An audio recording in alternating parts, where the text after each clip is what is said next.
بريهاني Somaliland waxa ka taagan khilaafyo siyaasadeed oo la xidhiidha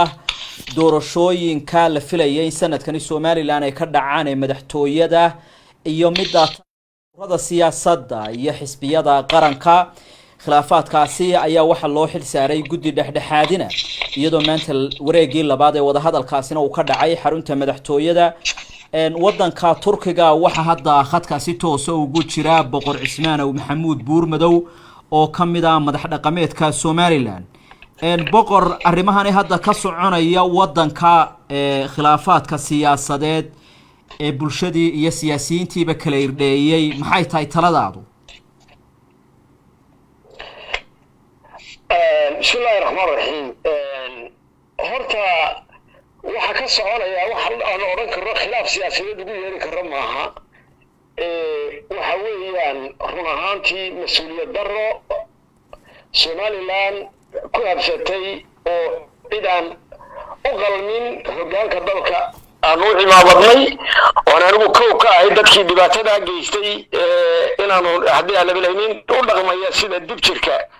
oo sida dadka mas'uuliyiinta u dhaqmayn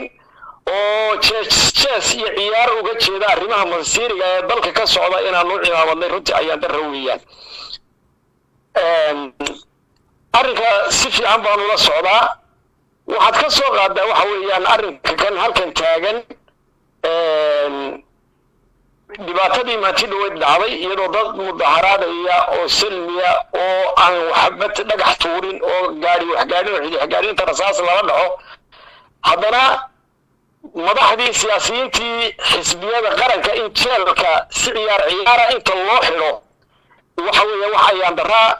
oo dimuqraadiyadii iyo wanaagii iyo sharaftii siyaasadda aynu soddonka sano iska soo shaqeynay dhowr soddonka sano god madow ku riday ayay ahayd waxa ka sii daran ayaan daraa in madaxweynuhu maalinkii dhaweeyay salaadiintu iyo isu keeneen iyo gudoomiyaha guurta iyo baarlamaanka iyo gudoomiyaha maxkamadda sare oo dadkii sharci dejintii iyo dhaqankii iyo ilaa iyo madaxweynaha qaranku fadhiyo in maxaabiistii laga hadlo inuu dad uu iska soo xidhay oo sidii riyo cadayska ka maalayay geed loogu xareysnaa intuu iska xareystay aanu maxkamadda yado markii laga hadlayo dadka la sii dayay halka oran lahaa sharciga marinaya waxaan jaanisiya wala tashiba la sameynaya maxkamadii xeer ilaalintii sidii arrinka lagu furfuriyay hadan gelaya oo bay ka noqonaya inay u xidhnaayeen dadkaas oo si aan sharciga waafaqsan wuxuu markiiba wuxuu yiri waa sii daayay min isaaray xidhnaayeen xeer ilaalin ma jirto maxkamadii ma jirto sharciyada ma jirto waxa weeyaan run ahaantii masiibada dalka ku habsatay aragti in laga qaato intaas ugu filayd talabaad waxa kamid ah ayaan darada aan taasi yeedanaya salaadiintii iyo dhaqankii Somaliland ee min Boorame Sayla ilaa iyo Gaabo iyo Sanaag ilaa iyo Sool salaadiintii isaga yimi qiimaha lahayd xurmada lahayd ee qaranka ee musabbiix kursiga wuxuu ku fuulay uu ahaa laba suldaan oo gacanta isu dhiibay Sultan Abdullaahi Sultan Ali Muuse iyo Sultan Hassan Sultan Abdullaahi iyo salaadiintii ku garabka taagnayd xisbina kuma fuulin dhaqaalena kuma fuulin inuu ixtiraami waayo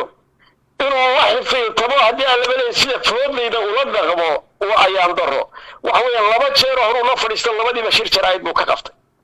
hadda maatiina way isagoo arrinkaas sameeyay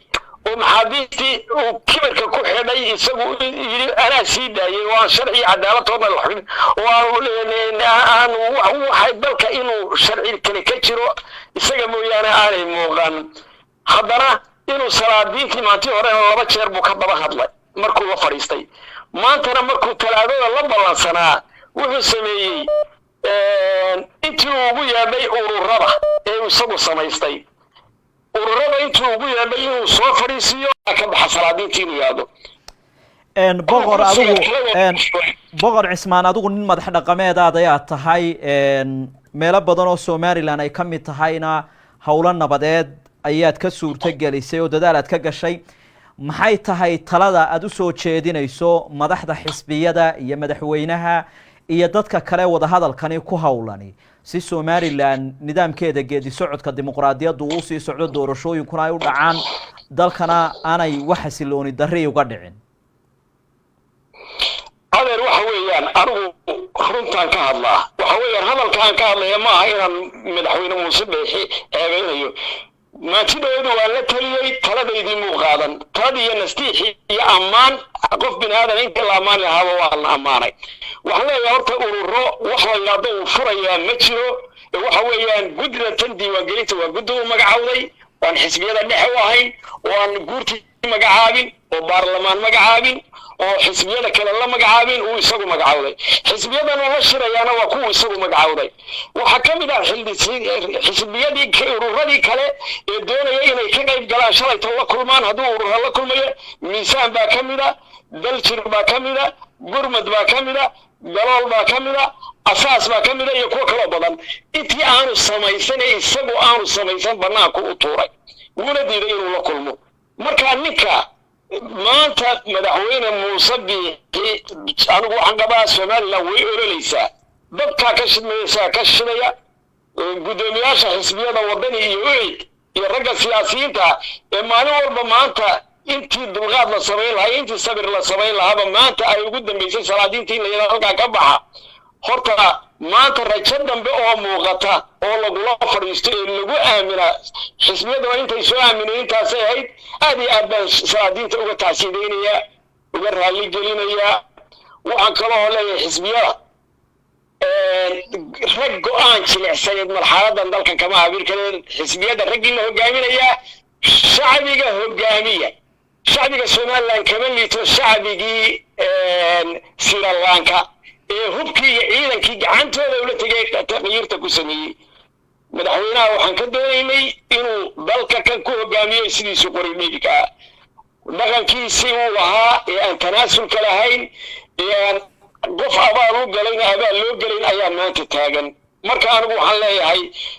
wadda ii muuqataa ma jirta waxaan doonayaa inaan guddoomiye saleebaan iyo ragga xaajada tuurta ku qaatay maanta iyo cabdirasaaq khaliif labadaa inaan la taliyo saleebaan waxaan leeyahay maxamuud aadan marar badan baad somaliland badbaadisay ay u dambaysay tii u dambaysay cabdirasaaq khaliif guddoomiyaha ku noqday taladaada iyo odaynimadaada waxaan leeyahay maanta sharaftaada iyo karaamadaada iyo cimri adeer ku haray ma jirto adeer waxaan kugula dardaarmayaa maanta somaliland inaad badbaadisaan labadiinaa guddoomiye tiinay saaranta mar haddii salaadiintii halkaa ka baxday annaga waxaan noo taalla intifaadiya shacbiya inaan ka shaqayno kacdoonka somaliland maanta lagu badbaadinayo haddii la waayo xal lagu badbaadiyo waxay madax dhaqameedku maanta mar haddii taladoodii la diiday karaamo darre lagu sameeyey sharaf darre lagu sameeyey anaa u hadlaya madax dhaqameedka waxaanu hogaamin doonaa annagu kacdoon kasta oo dictator aan caqli ku dhisnayn oo awood ku dhisnayn oo xiniyaha ku fadhiya xiniyaha shacbiga ay tahay ya waxa weeyaan wuxuu garan kari waayay intuu gartay prime ministerkii ingiriisku ee dalka boqortooyada caalamka oo dhan xukuntay fadhiyay markii naga fadhiistay isdegay ee sharaftiisa ku tegey maanta madaxweyne muuse biixi dhaqaalaga uma noola oo uma harsana waa dhaqaalaysan yahay cimrina uma harsana maanta kursigii u sarreeyey baa somaliland saartay maanta inuu gacantiisa burburiyo waa ayaan daro anu waxaan leeyahay labadaa oday baan la dardaarmayaa oo aan leeyahay dalka masiirkiisu yaanu idin eersan guddoomiyaasha xisbiyada maanta ma ahayn inay aqbalaan halkaa ku haraan waxay ahayd inay shacbiga u dhawaaqaan oo ka baxaan bay ahayd gola waayo muuse anugu dhaqan ahaan baan u aqaanaa ilaa qaaxaan taagnaa maalintuu siilaayo jidgooyada siilaayo 2 jeer buu xil qaftay mar waa markuu guddoomiye ahaa jidgooyi u galay intuu weliba xil u magacaabay markii dambe madaxweynaha laga dhigayna shaani iyo dagaal iyo qaxar buu ku bilaabay labadii jeerba waxa weeyaan markii hore waxa weeyaan waxaan u mahadnaqayaa beesha habar awal oo beriga markii ay ahayd abiib timcad baa wuxuu ahaa guddoomiyaha jigjiga ayuu ahaa ee jabhadda u jooga habar awal intay isu yimaadeen mujaahidiin waxay lahaayeen iyo wax kasta intay lahaayeen maantuu jidgooyada galay baa layidhi qor warqadii abiib timcad baa warqadii qoray way xidhay habar geedka annaga ka soo furay haddaan beelaha habar jeclanahay silaayo annaga dib ula hadalnay jabhaddu markay soo baxaysay in aan meesha jeelka lagagama iman maantana annaga ummadda ninkii aan ogeyn saaray taladiisa saaray saleebaanna waxaan ku leeyahay intaa adoo ku xisaabtamaya silaayo tuugu abaalguday ninkii rasaasta iyo shaanida la dhacayay ee 2 jeer ugu degay haddana kursiga uga degay abaal la-aan intuu ka qabo waxa dhacday maatii xisbiga gudoomiyaha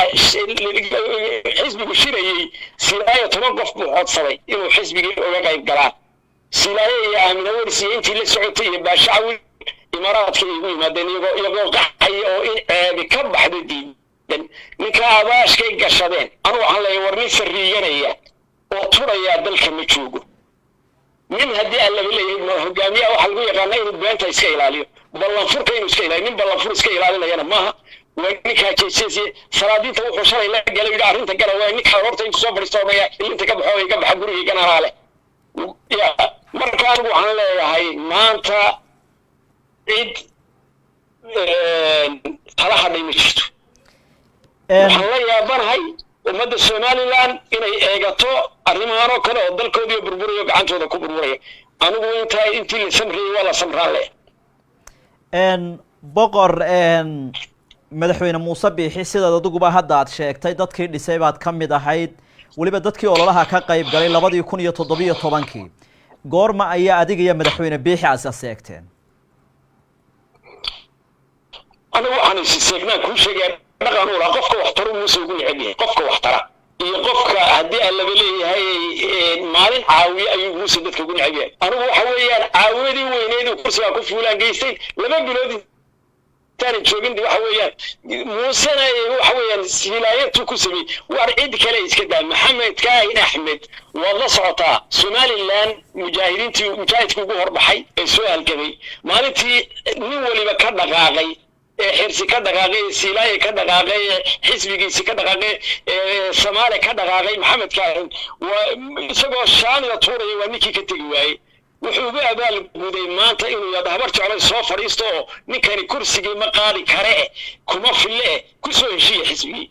ihaanay ay wax way hatta qofka wax taraya kale anigu waxaan qaanaa ana ka tagay Muuse ana ka fogaaday inaan jabhad la baxo iyo inaan hadii aan la leeyahay Somaliland ay sarkaan ana doortay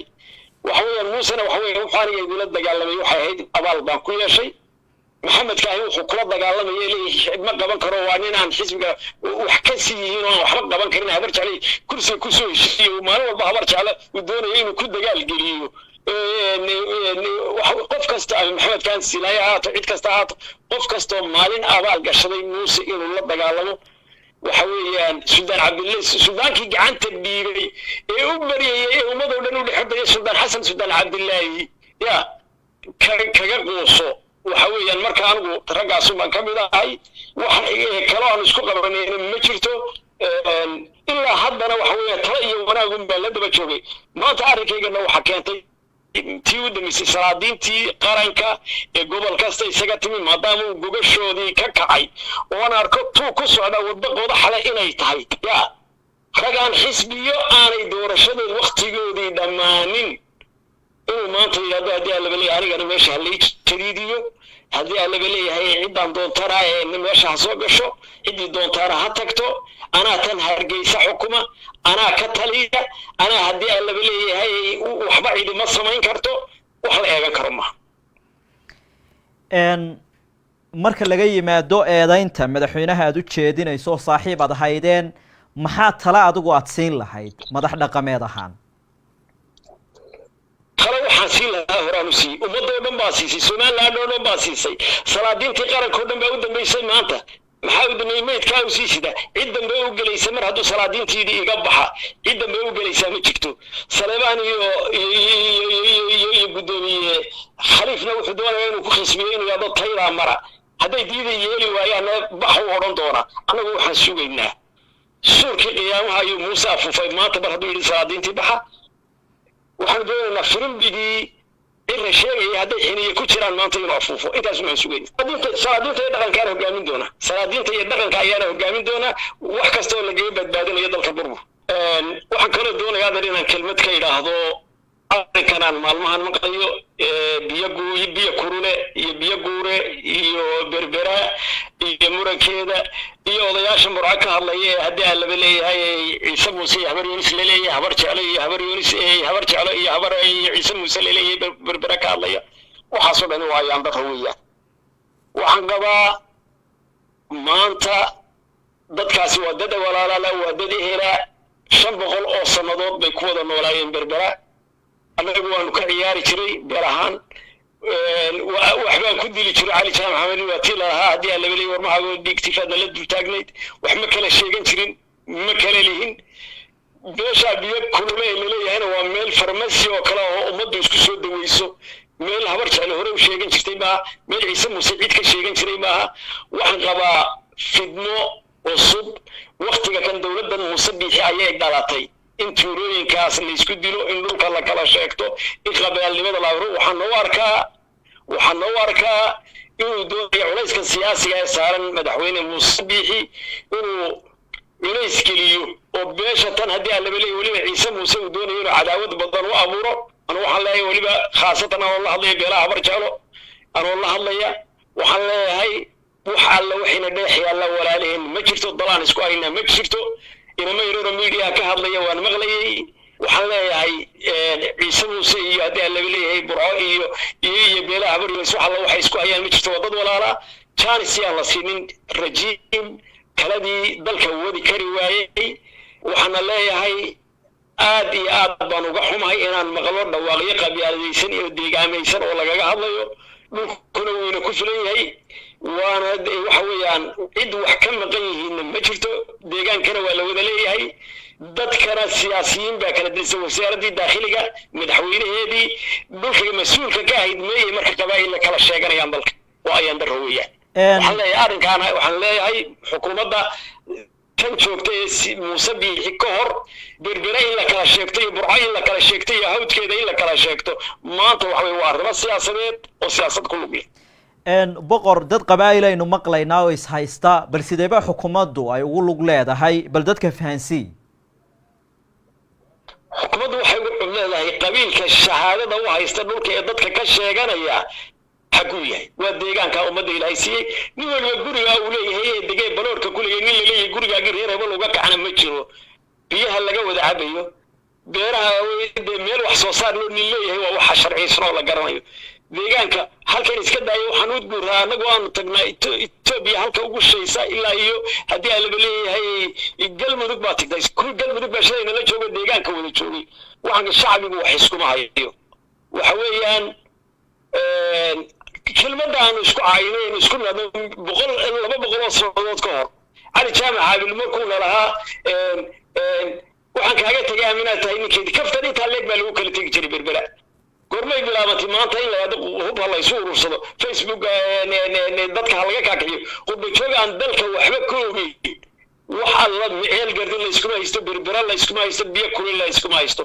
تلاع دولة كان على طي وعين عندنا وحكى هذا شوي يحلو قبطيه مسؤولية الرأي يدو رالي كتاي إن دتكو كم مشروع القبائل لو سيستان إن الريف يدو كهشو قبائل كيسيستان أنت وحنا هين ماشي كونشنا hagaag aad iyo aad baad u mahadsan tahay daawadayaalkaasi waxa uu ahaa boqor cismaan oo maxamuud buurmadow oo ka mid ah madaxda dhaqanka ee Soomaaliland waxaana uu waramayay isagoo ku sugan wadanka Turkiga